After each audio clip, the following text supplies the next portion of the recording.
요한복음 2장 1절에서 11절에 있는 말씀 우리 다 같이 합독하십니다.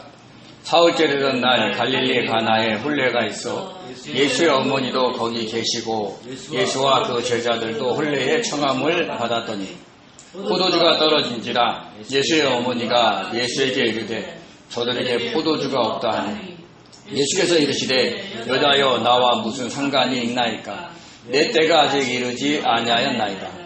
그의 어머니가 하인들에게 이르되 너희에게 무슨 말씀을 하시든지 그대로 하라 하니라. 거기에 유대인의 정결 예식을 따라 두세 통 드는 돌 항아리 6이 놓였는지라.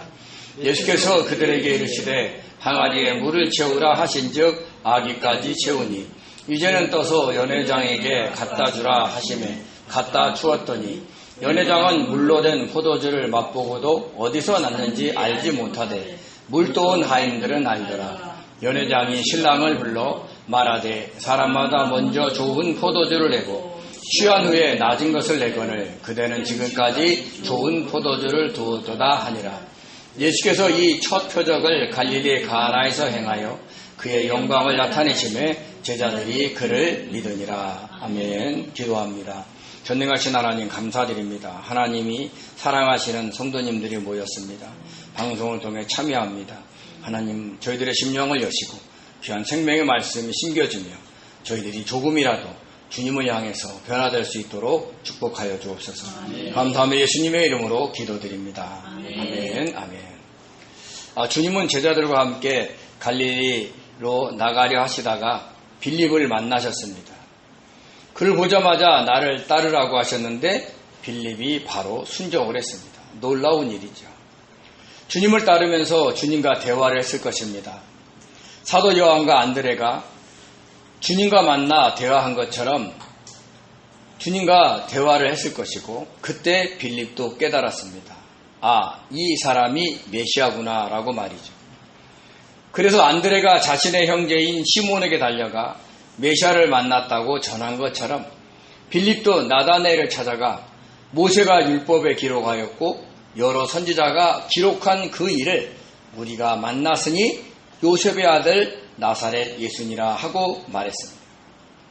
안드레처럼 메시아를 만났다고 하면 되었는데 굳이 이렇게 장황하게 설명한 것은 빌립과 나다나엘이 함께 구약을 연구하면서 메시아를 고대하고 있었기 때문이었습니다. 그런데 메시아가 요셉의 아들 나사렛이라는 말에 나다나엘은 크게 실망하여서 나사렛에서 무슨 선한 것이 날 수 있느냐라고 반문했습니다. 나다나엘은 율법을 연구하는 경건한 유대인이었습니다. 요즘 말로 얘기하면 좋은 대학의 훌륭한 교수쯤 될 겁니다. 그런 사람도 지역에 따라 사람들을 평가하는 마음이 있었던 겁니다. 오늘날 지방 출신이라면 무시하는 경향이 있는 것과 같습니다. 아무리 하나님을 잘 믿는 경건한 사람이라 할지라도 그 시대의 사회적인 통념에서 벗어날 수가 없었던 것입니다. 우리 마음에도 이런 것이 있지 않을까요? 출신 지역과 학교에 따라서, 사는 곳에 따라서, 재산의 유무에 따라서, 보여지는 외모에 따라서 사람들을 차별하면서 보고 대하는 경향이 없지는 않을까요? 이런 모습은 주님이 기뻐하시는 모습이 아닙니다. 그러므로 저와 여러분의 마음에 이런 것들이 보여질 때마다 회개하시고 정말 성령의 능력으로 모든 사람을 평등하게 대할 수 있게 해달라고 기도하시기 바랍니다.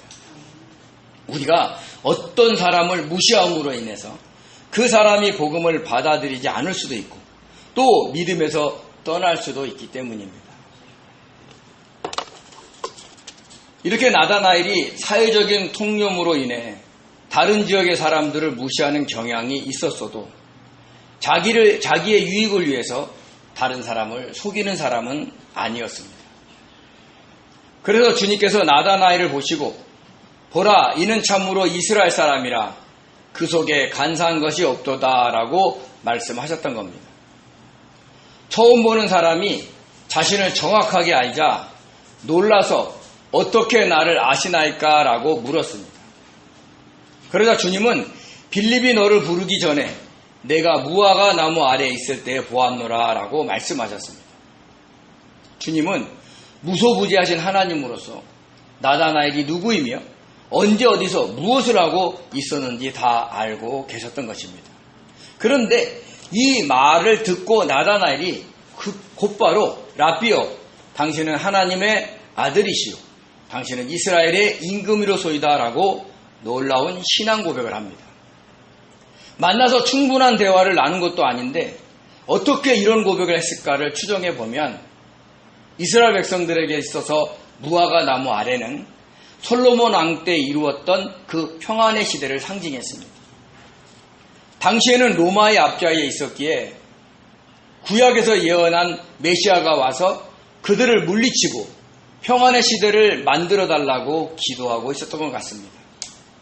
메시아를 고대하고 있었는데 그것을 알아맞추는 걸 보니까 이분이 메시아구나, 이분이 하나님의 아들이구나, 이분이 이스라엘 임금이구나 라고 믿고 고백을 한 것입니다. 나다나엘의 믿음의 고백을 들은 주님께서 그에게 더 큰 축복을 하셨습니다. 내가 너를 무화과 나무 아래서 보았다는 것을 믿느냐? 그럼 그보다 더 큰 일을 볼 것이다 라고 하신 겁니다. 이때까지만 해도 다른 제자들은 메시아를 만난 정도였는데 나다나엘은 만난 것을 넘어서 믿었던 것입니다. 그래서 이보다 더 큰 일을 보리라 라고 하신 것입니다. 믿음은 놀라운 것을 볼 수 있는 영적인 통로입니다. 여기에 덧붙여 하늘이 열리고 하나님의 사자들이 인자 위에 오르락내리락 하는 것을 볼 것이라고도 하셨습니다. 믿음으로 인해 많은 기적들을 볼 것이라고 축복하신 겁니다. 그 첫 번째의 기적이 가나 혼인잔치에 나타났던 것입니다. 우리 요한복음 2장 1절에서 2절을 같이 읽겠습니다.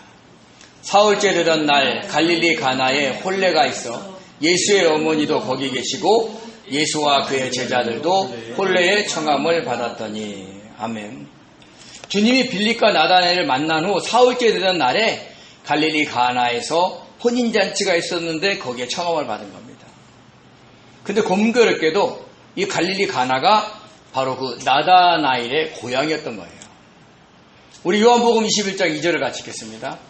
시몬 베드로와 디두모라 하는 도마와 갈릴리 가나 사람 나다나엘과 세베대의 아들들과 또 다른 제자 둘이 함께 있더니.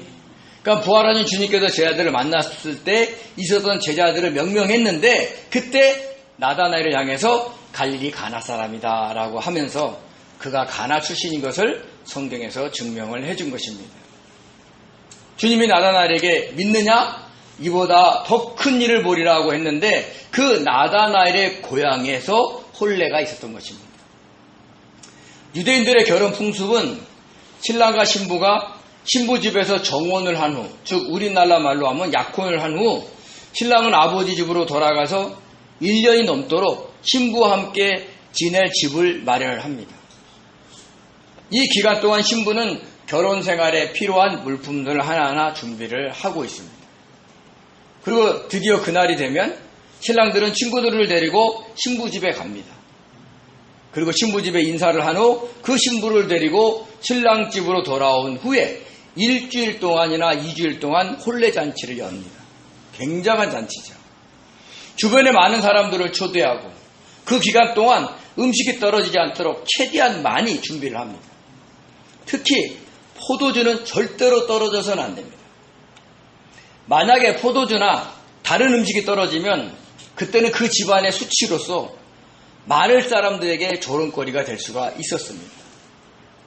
그래서 체면 문화가 강했던 유대 사회에 포도주가 떨어진다는 것은 있을 수가 없는 겁니다. 그리고 이런 혼인잔치가 갈릴리 가나에 있었는데 그 가나가 정확히 어디냐에 대한 논쟁이 있었습니다. 처음에는 나사렛 북동쪽 7km 떨어진 카프루 칸나인 줄 알았어요. 근데 그곳에서는 1세기 전형적인 유대인 마을의 흔적이, 즉 유적이 발견되지 않았고, 그리고 지명의 뜻도 가나가 늪이나 갈대라는 뜻을 갖고 있는데 그 뜻과도 맞지 않았습니다. 그러다가 나사렛에서 북서쪽으로 약 12km 떨어진 키부벳 키르벳 가나를 조사를 했습니다. 또 이 마을의 아람어 명칭이 카나 엘 옐리입니다. 즉 갈대의 마을이라는 뜻이죠. 그러니까 성경에 나와 있는 가나와 아주 어울리는 장소였습니다. 특히 1998년도 발굴 작업에서 그 지역에서 1세기 전형적인 유대인 마을이 발견된 겁니다. 그리고 지하 동굴이 발견됐는데 그 지하 동굴 벽면에 퀴리오스 예수가 적혀 있었어요. 즉 순례자들이 예배했던 공간임을 알 수 있었던 것이죠. 더 놀라운 것은 그곳에 커다란 돌 항아리가 있었고 그 옆에는 5개의 돌 항아리를 올려놓을 수 있는 공간이 있었던 겁니다. 요한복음 2장 6절에 나오는 6개의 돌 항아리와 아주 일치를 했습니다. 그래서 지금은 그곳 키르벳 가나를 갈릴리 가나로 확정을 한 상태입니다. 이렇게 나다나엘의 고향인 갈릴리 가나에서 혼인잔치가 있었고 예수의 어머니도 계셨고 예수님과 제자들도 초대를 받아온 것입니다. 그런데 그 집에 곤란한 일이 생겼어요. 포도주가 떨어진 겁니다. 자칫 잘못하면 마을 사람들로부터 온갖 수치와 조롱을 당하게 된 것입니다. 우리 요한복음 2장 3절에서 5절을 같이 읽겠습니다. 포도주가 떨어진지라 예수의 어머니가 예수에게 이르되 저들에게 포도주가 없다 하니 예수께서 이르시되 여자여 나와 무슨 상관이 있나이까 내 때가 아직 이르지 아니하였나이다. 그의 어머니가 하인들에게 이르되 너희에게 무슨 말씀을 하시든지 그대로 하라 하니라. 아멘. 포도주가 떨어진 것을 예수의 어머니가 알았습니다. 단순히 초대받은 손님이었다면 그 집의 주방에서 벌어지는 일들을 전혀 알 수 없었을 텐데 이것을 알았다는 것으로 봐서 예수의 어머니는 그 혼인진과 아는 관계 아니면 친척 관계였던 것입니다. 그래서 그 집안의 일들을 도와주고 있었어요. 그래서 요한복음 2장 1절에 뭐라고 했냐면 예수의 어머니가 초대받았다라고 하지 않고 거기 계셨다라고 한 것입니다. 그럼 왜 마리아라고 하지 않고 예수의 어머니라고 했을까요? 당시 마리아는 흔한 이름이었어요. 마리아가 누구인지 분명하게 밝히기 위해서 예수의 어머니다라고 기록을 한 것입니다. 요즘에는 어떤 이름이 흔한가요? 저의 이름도 흔합니다. 김현철.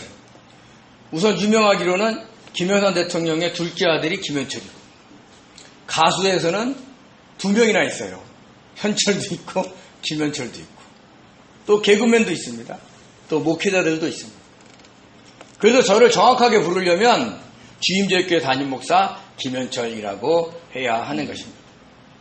요즘엔 아주 막 세련되게 몸모의 끝에 빈자 들어간다든지 이자 들어간다든지 좋은 이름들이 많습니다.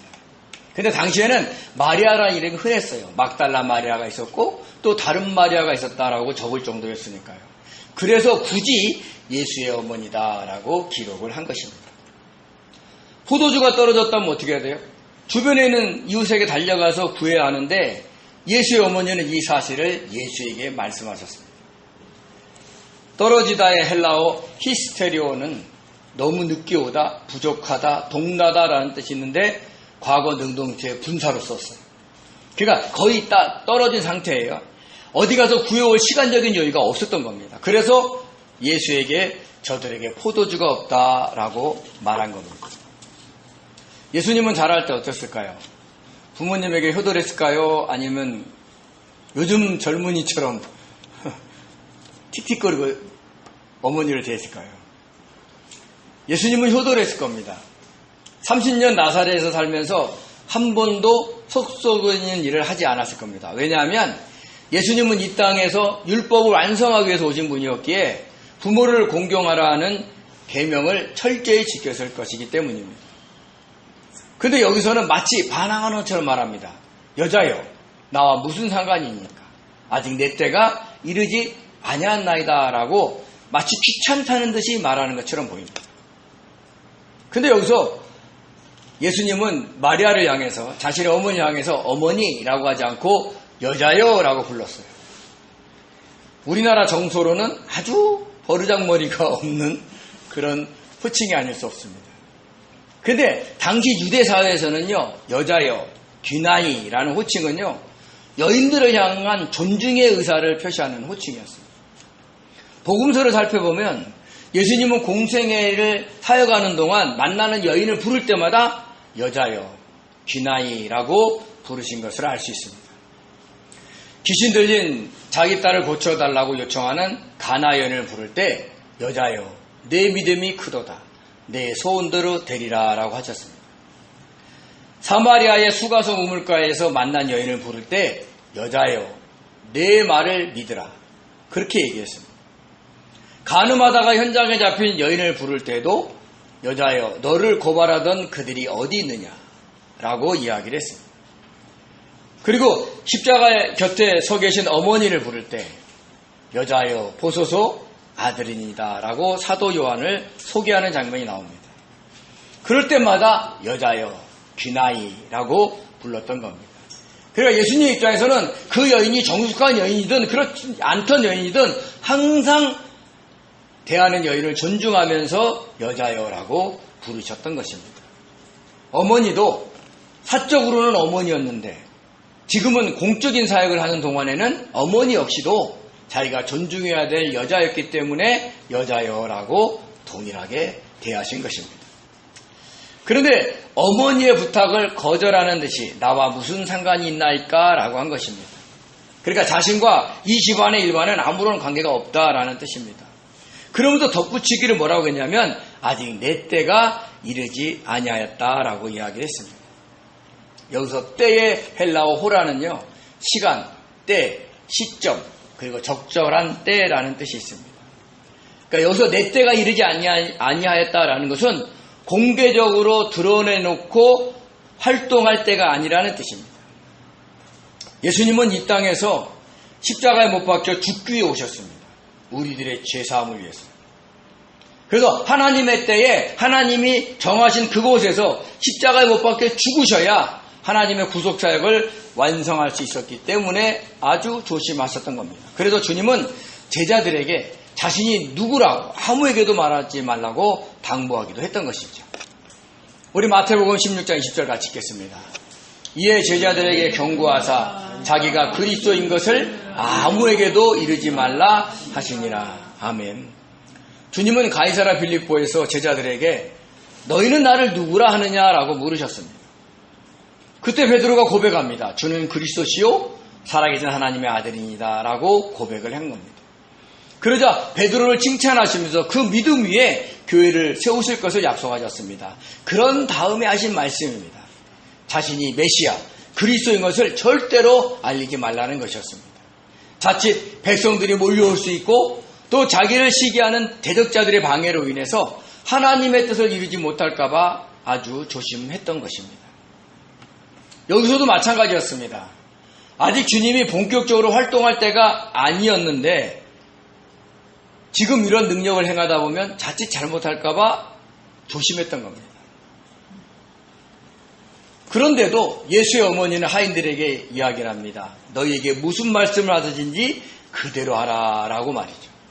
그러니까 아들 예수의 말을 무시한 것처럼 보입니다. 근데 주님은 나사렛에서 사는 동안 다른 사람의 어려움을 외면하지 않으셨을 겁니다.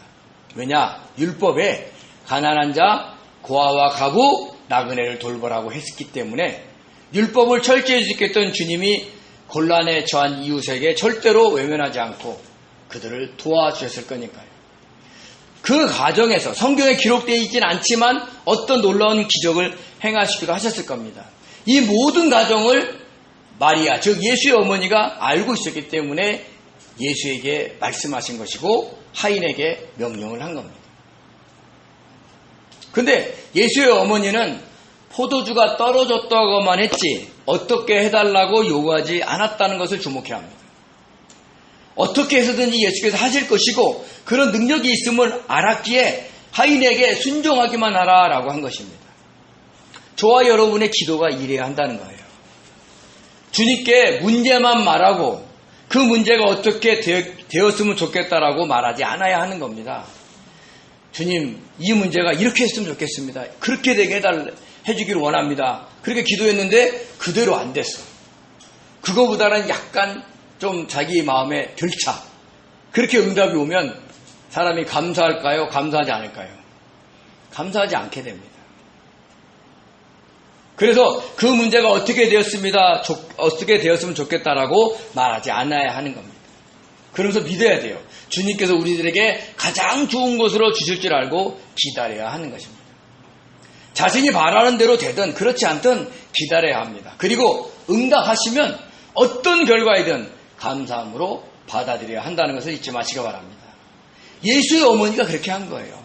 어떤 방법으로 역사하시니 따르라 라고 한 것이죠. 그러자 주님께서 하인들에게 명령하셨습니다. 우리 6절에서 7절을 같이 읽겠습니다. 거기에 유대인의 정결 예식을 따라 두세 통 드는 돌 항아리 6이 놓였는지라. 예수께서 그들에게 이르시되 항아리에 물을 채우라 하신즉 아귀까지 채우니. 아멘. 아멘. 그 집에 정결 예식에 사용하는 돌 항아리 6개가 있었습니다. 항아리에 물을 채우라고 하신 겁니다. 물을 채우라고 하신 것으로 봐서 그 돌 항아리가 비어 있었다는 것을 우리는 알 수 있습니다. 근데 이 돌 항아리는 포도주를 담는 그릇은 아니었어요. 유대인들이 집에 들어오면 손을 씻기 위한 물을 담아 넣는 돌 항아리였습니다.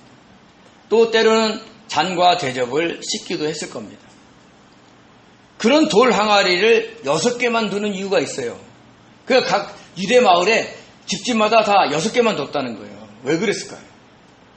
6은 완전수 7보다 하나 부족한 거예요. 사람의 수예요. 즉 이 땅에서 아무리 정결하게 씻는다 할지라도 부족했다고 겸손을 나타내는 거예요. 아무리 씻어도 하나님이 원하는 완전한 정결에는 될 수가 없음을 인정을 한 겁니다. 근데 이 돌 항아리 한 개에는요, 두세 통이 들어간다고 얘기를 했어요. 여기서 통의 헬라어 메트레테스는요, 약 39리터가 들어가는 부피를 의미합니다. 근데 두세 통 들어간다고 얘기를 했으니까 약 78리터에서 117리터가 들어가는 돌 항아리인 겁니다. 그러니까 작지 않아요. 큰 항아리입니다.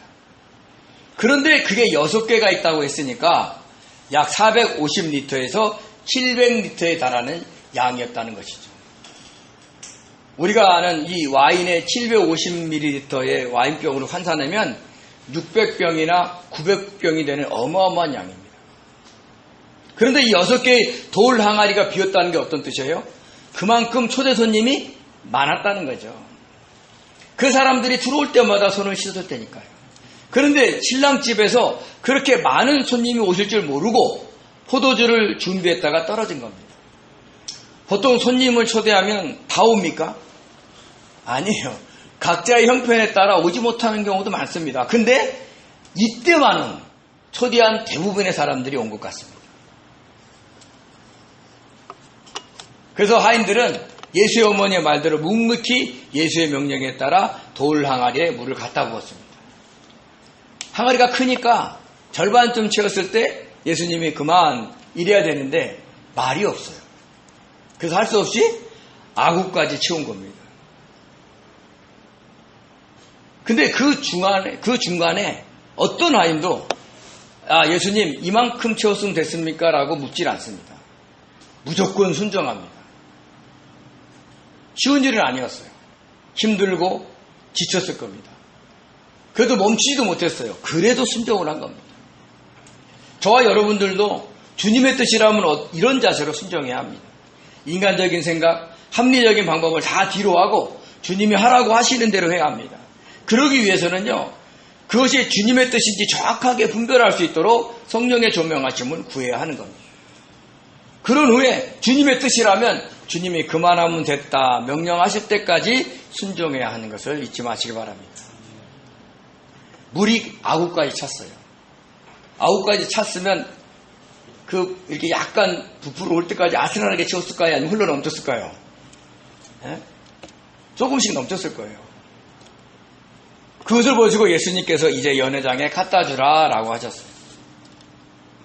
언제 물이 포도주로 변했는지는 몰라도 하인들이 연회장에 갖다 줄 때 이미 포도주로 변해 있었습니다. 근데 여러분, 이것은 놀라운 일이에요. 바로 구약의 예언이 성취된 겁니다. 우리 아모스 9장 요엘서 3장을 같이 읽겠습니다. 여호와의 말씀이니라. 보라, 날이 이를지라. 그때에 파종하는 자가 곡식 추수하는 자의 뒤를 이으며 포도주를 밟는 자가 씨 뿌린 자의 뒤를 이으며 산들은 담 포도주를 흘리며 작은 산들은 녹으리라. 그날에 산들이 담 포도주를 떨어뜨릴 것이며 작은 산들이 젖을 흘릴 것이며 유다 모든 시내에 시내가 물을 흘릴 것이며 여호와의 성전에서 샘이 흘러나와서 시딤 골짜기에 대리라. 아멘. 산에서 담 포도주가 흐를 것을 예언했는데 갈릴리 가나의 어느 집의 돌 항아리에서 그 단 포도주가 넘쳐 흘렀던 겁니다. 이것은 최종적으로 골고다 언덕에서 십자가에 못 박혀진 예수님의 몸에서 담 포도주인 보혈이 넘쳐 흐를 것을 예언했는데 그것이 성취된 것이죠. 즉 하인들의 순종이 구약의 예언을 성취한 겁니다. 저와 여러분의 작은 순종이 하나님의 뜻을 이루는 것이 될 수 있다라는 뜻입니다. 그러므로 항상 주님의 뜻을 묻고 순종하는 그런 성도님들이 되시기 바랍니다. 그리고 정결 예식에 사용한 돌 항아리에 물을 가득 채우고 포도주가 되게 하신 것은요, 주님을 믿고 성령 세례를 받아 정결한 모든 백성의 죄사함을 위해서 피 흘려 주시겠다라는 주님의 뜻이 담겨 있는 것을 우리가 알아야 한다는 거예요.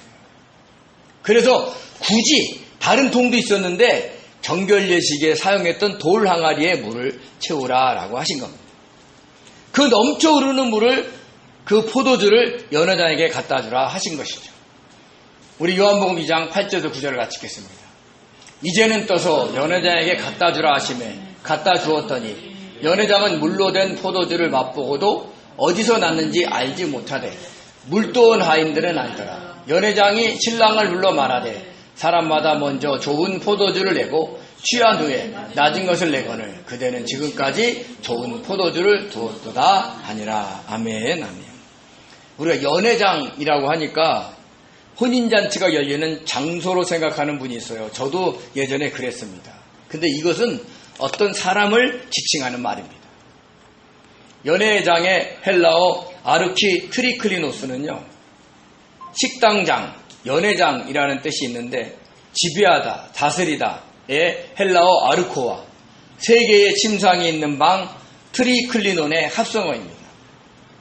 어떤 연회에서 테이블과 침상을 순서대로 배치하고 요리들 준비한 상태를 체크하고 음식과 포도주를 미리 맛보는 일을 담당했던 사람입니다. 즉 혼인잔치에 오신 손님들에게 제공하기 전에 이 연회장이 모든 음식을 검사하는 것입니다. 이 사람이 오케이 해야 통과되는 것이죠. 그러므로 연회장은 그 집안의 사람이 아닐 확률이 많습니다. 외부에서 청빙에서 온 사람이죠. 요즘 말로 얘기하면 이벤트 회사가 와서 그 행사를 진행한 것입니다. 자, 그런데 놀라운 것은 연회장이 하인이 떠다 준 물을 마시고 눈이 휘두려진 거예요. 이렇게 맛 좋은 포도주가 있었다니, 이거 어디서 난 거야? 라고 궁금했던 겁니다. 자기가 혼인잔치에 와서 분명히 음식을 다 점검했는데 그때는 없었는 포도주가 이제 나타났으니까 안 궁금할 수가 없었던 겁니다. 그리고 또 놀라운 사람이 있었는데 바로 하인들이었습니다.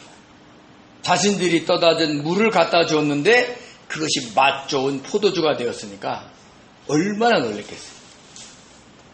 그렇지만 연회장과 달리 하인들은 그 이유를 알고 있었다는 거예요. 이렇게 가장 낮은 곳에서 순종할 때 더 큰 주님의 은혜를 맛볼 수 있다는 것을 우리는 알아야 합니다. 우리가 교회에서 봉사할 때 어떤 일은 귀하고 어떤 일은 천하다 여기서는 절대로 안 됩니다. 다 복되고 귀한 봉사입니다. 주방에서 봉사한다고 하찮게 여기려서는 안 됩니다. 낮은 곳에서 섬길 때 더 큰 주님의 역사하심을 볼 수 있다는 것을 잊지 마시기 바랍니다. 너무나 놀란 연회장이 신랑을 부릅니다. 다른 혼인잔치에 가면 먼저 좋은 포도주를 내고 취한 후에 낮은 것을 내거늘 그대는 지금까지 아주 좋은 포도주를 두었다라고 칭찬을 했어요. 근데 이 신랑이 알았어요, 몰랐어요? 몰랐습니다. 연회장이 엉뚱한 어리둥절했던 것처럼 신랑도 마찬가지입니다. 이렇게 그 잔치의 주인공도 몰랐지만 누구는 알았어요? 하인들은 알았던 겁니다. 자, 그리고 또 누가 알았을까요? 물론 예수의 어머니도 알았죠. 그리고 또 누가 알았을까요? 예수님과 함께 초대받은 제자들도 알았습니다. 우리 요한복음 2장 11절을 같이 읽겠습니다. 예수께서 이 초표적을 갈릴리 가나에서 행하여 그의 영광을 나타내심에 제자들이 그를 믿으니라. 아멘. 이것이 주님께서 공생의 사역을 시작한 후 첫 표적이었습니다. 표적, 세메이온. 이것은 표적이라는 뜻이 있습니다. 표적은 뭐냐면 어떤 것을 나타내기 위한 표시입니다. 그러니까 어느 곳을 인도할 때의 안내판과 같은 겁니다. 근데 그것도 분명한 기적이었습니다. 근데 기적이라고 얘기하지 않고 표적이라고 한 거죠. 즉, 이 기적에는 어떤 목적이 있었다라는 것을 의미합니다. 신약에서 기적을 나타낸 단어는 두나미스, 테라스, 세메이온이 쓰입니다. 테라스는 마태복음과 마가복음에 한 번 쓰였고요. 두나미스는 마태복음에 13번, 마가복음에 10번, 누가복음에 15번이 쓰여 있습니다. 세메이온은 마태복음에 13번, 마가복음에 17번, 누가복음에 11번이 쓰였습니다. 근데 유독 요한복음에서는 테라스가 한 번 쓰였고 나머지 17번은 모두 세메이온으로 쓰였어요. 그러니까 요한복음은 어떤 것을 강조하기 위해서 이걸 쓰고 있다는 것을 보여주고 있는 겁니다.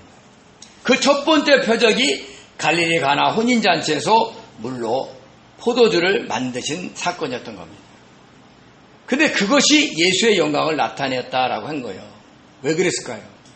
왜냐하면 예수께서 나다나엘에게 말씀하신 그 말이 이루어졌기 때문입니다. 예수님이 나다나엘에게 어떻게 했어요? 너가 내 말을 믿느냐? 그럼 이보다 더 큰 일을 보리라. 그리고 제자들을 향해서 뭐라고 그랬어요? 하늘이 열리고 인자 위에 하나님의 사자들이 오르락내리락 하는 것을 볼 것이다 라고 했어요. 그것이 이루어진 겁니다. 이 표적은 나다나엘이 무화과 아래에서 무엇을 하고 있는지를 보는 것보다도 훨씬 더 큰 일입니다. 그리고 이런 놀라운 기적을 일으키기 위해서는 우리가 모르지만 보이지 않지만 영적으로는 하나님의 사자들이 예수님 위에 머리 위에서 부지런히 오르락내리락 했을 거예요. 그것을 보여준 것이고 그래서 제자들이 믿게 된 겁니다.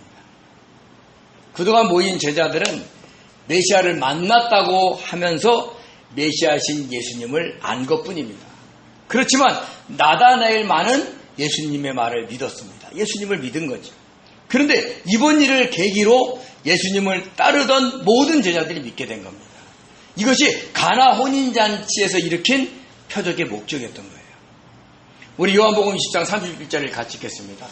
오직 이것을 기록함은 너희로 예수께서 하나님의 아들 그리스도이심을 믿게 하려 함이요 또 너희로 믿고 그 이름을 힘입어 생명을 얻게 하려 함이라. 아멘. 이것이 요한복음을 기록한 목적입니다. 예수를 하나님의 아들 그리스도로 믿고 그 이름을 힘입어 생명을 얻게 하려는 것이죠. 그것이 첫 번째로 이루어진 사건이 바로 가나 혼인잔치에서 물이 포도주가 된 것입니다. 하인들은 놀라운 기적을 보았지만 예수를 하나님의 아들로는 믿지 않았을 겁니다. 그렇지만 제자들만은 달랐어요. 이미 나다나엘은 처음 주님을 만날 때부터 예수를 하나님의 아들이요 이스라엘의 임금이라고 고백했습니다. 근데 이제 다른 제자들도 그렇게 믿게 된 겁니다. 즉 가나 혼인잔치에서 예수께서 기적을 일으키신 표적이 보여주는 것은 신랑 신부를 위한 게 아닙니다. 연회장을 위한 것이 아닙니다. 하인들을 위한 것도 아니에요. 바로 자기와 함께 다닌 제자들을 위해서 이 놀라운 표적을 일으켰다는 것을 아셔야 하는 겁니다. 저와 여러분의 삶에 주님으로 인해서 일어나는 기적들은 우리의 믿음을 위하여 우리의 영생을 위하여 보여주시는 겁니다. 이 땅에서 잘 살라고 건강하게 지내라고 보여주는 것이 아니라 믿음의 반석에 굳건하게 서서 영원한 생명을 얻으라고 보여주시는 것입니다. 그러므로 성령을 통한 주님의 역사하심으로 어떤 문제가 해결된 것을 기뻐하지 마시고 그 주님을 더 굳게 믿도록 흔들리지 않는 믿음을 주기 위해서 역사하신 것을 알고 기뻐하시기 바랍니다. 우리의 믿음을 더 굳건하게 하기 위해서 날마다 기적을 일으키며 표적으로 삼으시는 주님을 찬양하고 살아가는 복된 성도님 되시기를 예수님으로 축원드립니다. 기도하겠습니다. 은혜로우신 하나님 감사드립니다. 저희들을 사랑하셔서 믿도록 역사하심에 감사드립니다. 기적을 일으켜서 표적 삼아주심에 감사드립니다. 아버지, 우리의 일상에서 하나님이 우리의 삶에 간섭하시고 우리의 믿음을 굳건하기 위해서 놀라운 방법으로 역사하심을 경험할 수 있도록 축복하여 주시고 날마다 그 믿음이 더해질 수 있도록 은혜 내려 주옵소서. 감사하며 예수님의 이름으로 기도드립니다. 아멘. 아멘.